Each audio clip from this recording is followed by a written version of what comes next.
Hi, my spooky friends, and welcome back to the Crocheted Caution Tape, where we talk about true crime, dark history, mysteries, and all things spooky. I'm Erica, and come join me as we talk true crime, dark history, a little bit of both today, while crocheting. The last time we had started working on our the actual crocheted caution tape, and we are going to be working on this one for a while. But this is where we're at so far. Yes, it's messy. I know it's messy. Trust the process, though.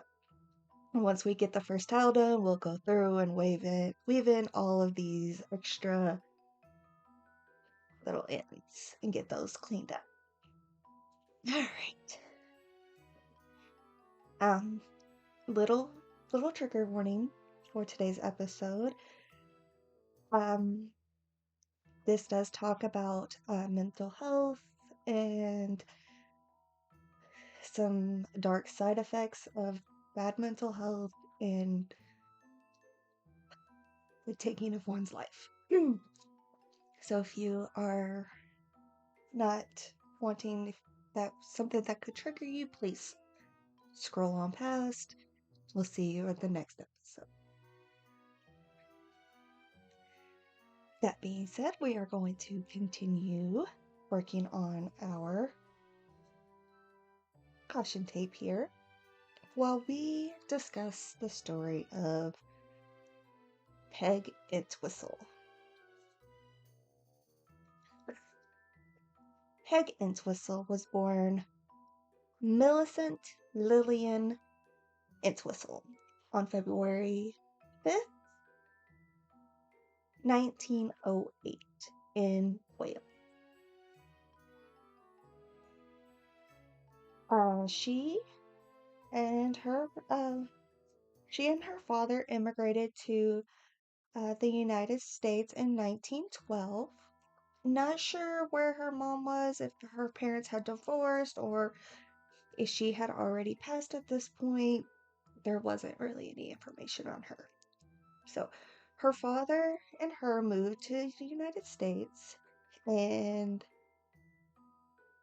yeah, uh, they settled in New York. New York, the place where dreams were for immigrants, for anybody.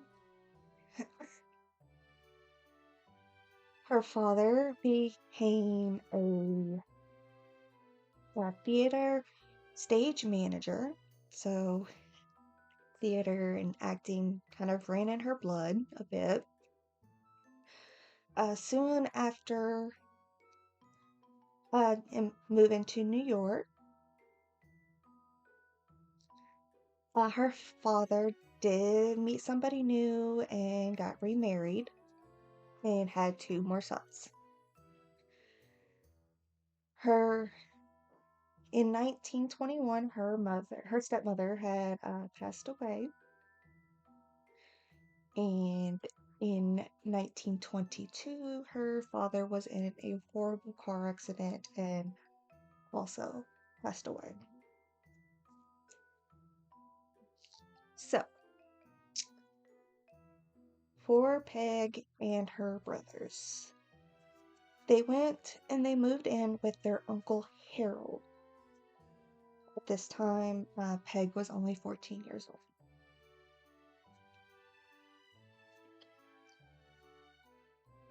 She decided that she wanted to pursue her acting career at the age of 17. She did many off-Broadway theater productions, Broadway theater productions. Like, she was very, very talented. A young Bette Davis actually saw Peg Entwistle in her production of The Wild Duck. And there we go. So But Davis was enamored by her. She was in awe, and she was like an early muse, to say, for Bette Davis. Uh, so much so that Bette Davis had actually stated that she wanted to be.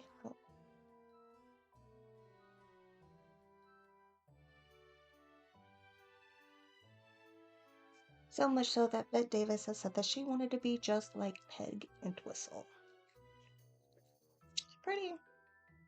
Pretty impressive. Why do I keep doing that?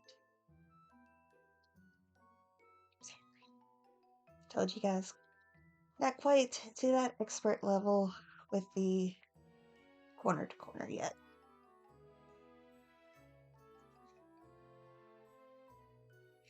A year after Bette Davis had seen Peg in The Wild Duck, Peg was actually she was accepted into the prestigious New York Theater Guild.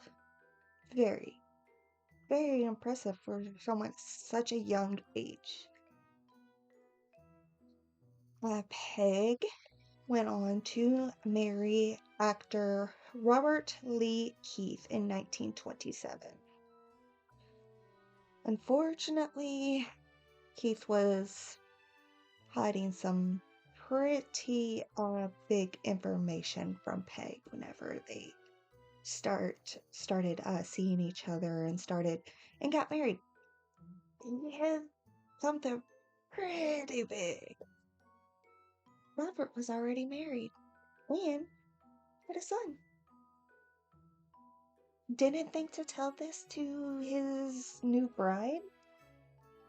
No. So, marriage didn't last long, and they divorced in 1929.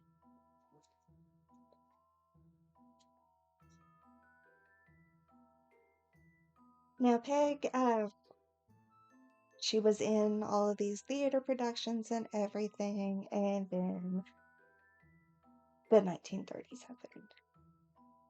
In 1931, theater productions were closing as fast as they were opening. It was beginning of the Great Depression, or the Great Depression had been going on for just a few years, and people just did not have the money to go to theaters to watch plays. Oh, my hair is getting all tangled up in that.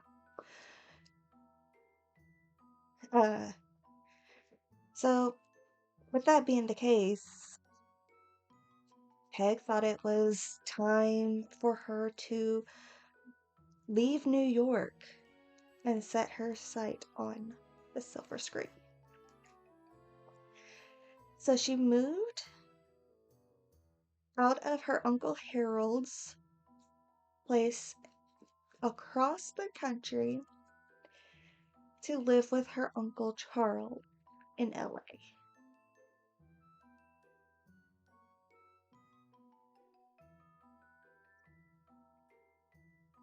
At this time, everybody was flocking to LA to become an actress, an actor. It was their dream, as we have seen in the past few episodes. This was a time where people may not have been going to the theaters, but they were still going to movies every now and then.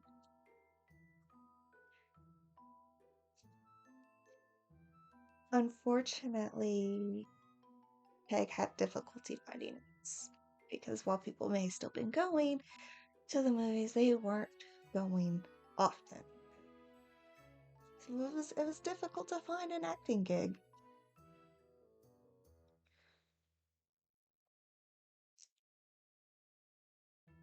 The summer of 1932. This was a big summer, a pivotal summer for Peg.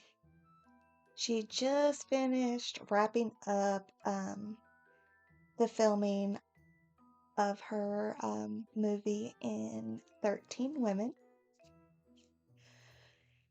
And after the recording was all finished, Peg was supposed to have 16 minutes in this movie. Nearly all of her roles have been reduced down to 4 minutes. It may not sound like a big thing, but if you think about it, a movie's not that long. Like, I'm not sure what the time was for movies back then. But you gotta think, like, maybe an hour or so. 16 minutes is a pretty big deal in a movie. And to get it reduced all the way down to 4 minutes was heartbreaking. She didn't know what to do. The movie was already not being received well, like just the thought of it. And the movie was about a group of sorority girls who were being manipulated into killing themselves or killing the others. And it did portray some lesbians, which was huge in the 1930s. So it was huge. And we know that the way the LGBTQ community is now, was even worse back then. Love is love. Love who you want. Be with who you want. Whatever makes you happy, do that, please. But 1930s, okay, got it. 1930s, it just did not go over well in the public. So with this time reduction in the movie, RKO Studios, who had signed Peg, had decided to not renew her contract. All this was happening in the summer of 1932.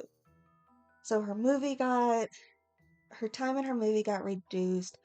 RKO dropped her as a client, and it just was not a good summer for Peg. She was severely depressed during this time, trying to figure out, I'm still figuring out where my cameras are, sorry. She didn't know what to do. She was lost. Her dreams were falling apart. She pretty much, after RKO dropped her, she gave up on her dreams. You should never give up on your dreams. You should.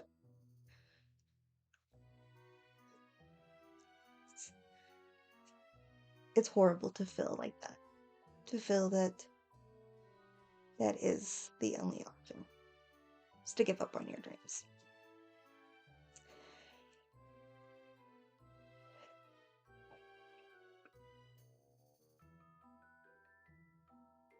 So September 16th, 1932. Peg had gone to her Uncle Charles and had said that she was going to go meet some friends down at the local drugstore. We're going to take a second, look at the progress. Again, I know it's messy. We'll get that all taken care of.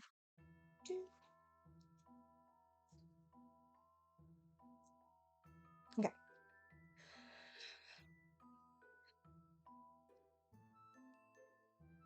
So, she had told her Uncle Charles that she was gonna go to the local drugstore down the road and meet some of her friends.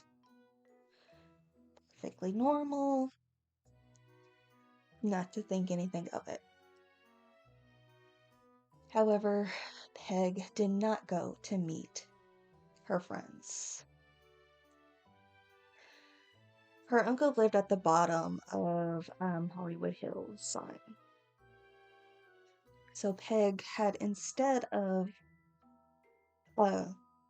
going to visit her friends, what am I doing? She decided that she was going to take a walk at night up to the Hollywood sign.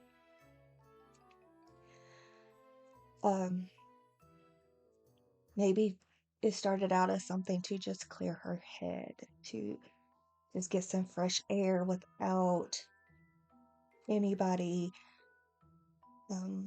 bothering her, and get her some fresh air alone time. That may have been how it started. However, as she got up to the Hollywood sign, there had been some construction going on up there, and a workman had left their ladder leaning up against the H of the Hollywood sign. This is like 50-foot tall letter. Peg was so lost and so confused that in that moment she had decided that she had no other way out. So that she decided to climb up this 50-foot tall ladder to the top of the H and jumped off the H.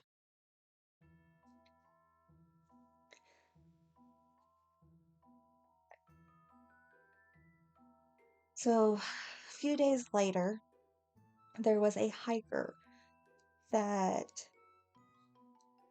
was hiking the Hollywood Hills, and she had noticed a woman's jacket and a purse that were laying on the hill. And as she looked around, she noticed that 100 feet down the mountain, there was a body of a woman. So the hiker took off to find a phone and get the police there.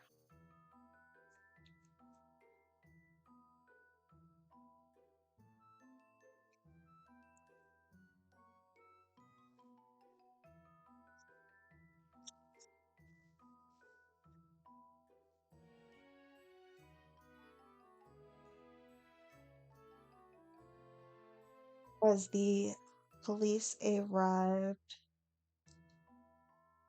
there,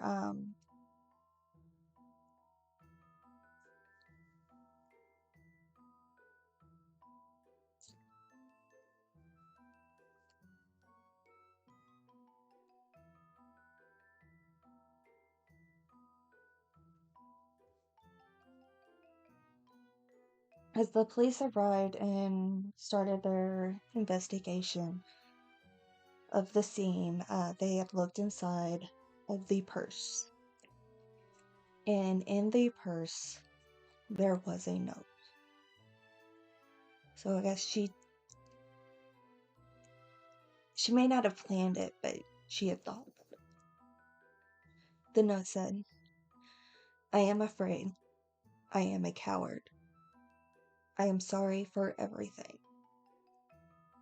If I had done this a long time ago, it would have saved me a lot of pain. P.E."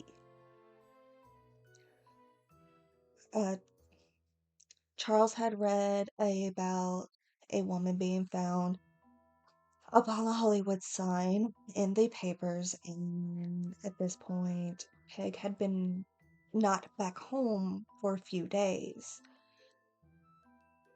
She was a young woman. She thought that she was just out with her friends. So he didn't really think anything of her not returning home for a few days until he read the newspaper. And he immediately went to the police station and identified his niece. what's even more, the story is already heartbreaking.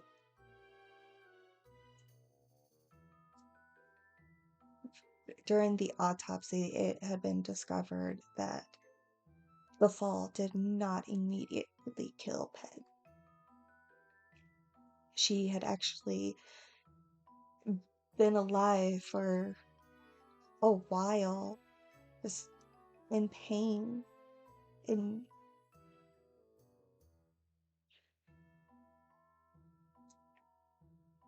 so uh, a few years later, Milton Entwistle, Peg's little brother,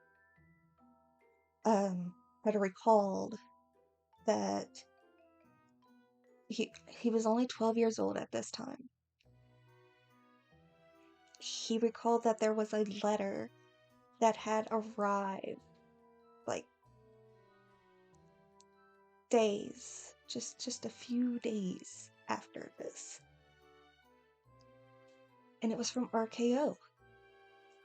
RKO wanted to sign her back on and wanted to offer her a lead role in their new movie. They sent a letter.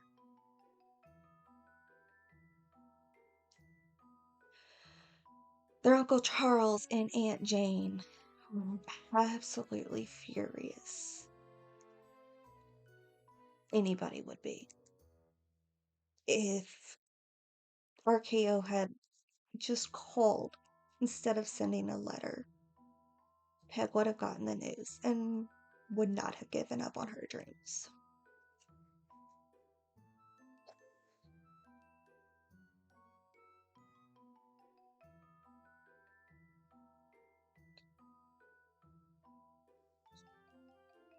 So, of course, they blamed RKO for this, and I mean, I can't blame them. I would probably be feeling the same exact way. I should just leave this job.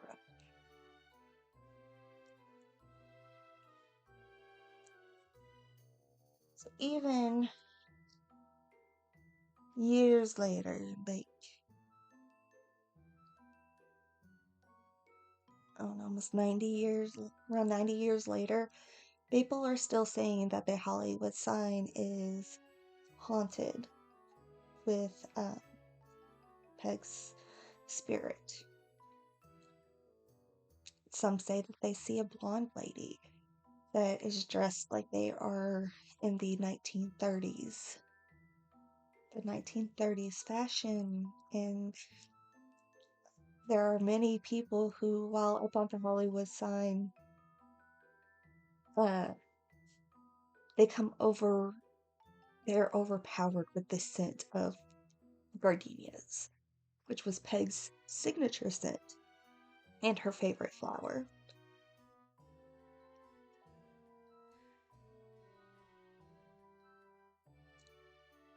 That is the tragic story of Peg Entwistle.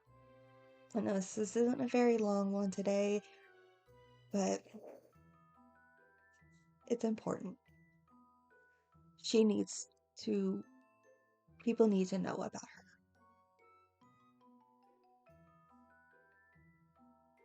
Keep following your dreams. Never, ever give up on your dreams. Do not give up on yourself. Be there for you. You matter. The world is a much, much better place with you in it. You are loved.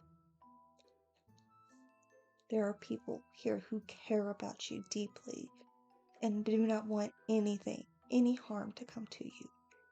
They are here to help. They may not know how to help, but they will help you. If you are in a bad place right now, there are options other than this. There's a helpline that if you just dial or text 988, there will be people on the other line to help you.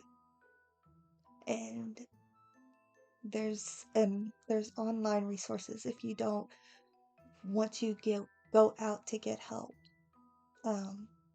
This is not by any means sponsored or anything, but I've heard great things about BetterHelp, where they're able to help you get the best therapist that is best for your needs. Again, this is not sponsored. I've not personally tried it yet, but I've heard great things. So please, you deserve to be helped. You deserve everything life has to give you. And with that, we will... Well, that's really hard to transition from.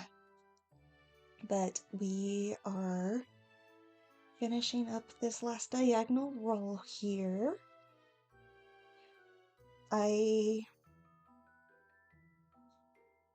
Well, wait, what?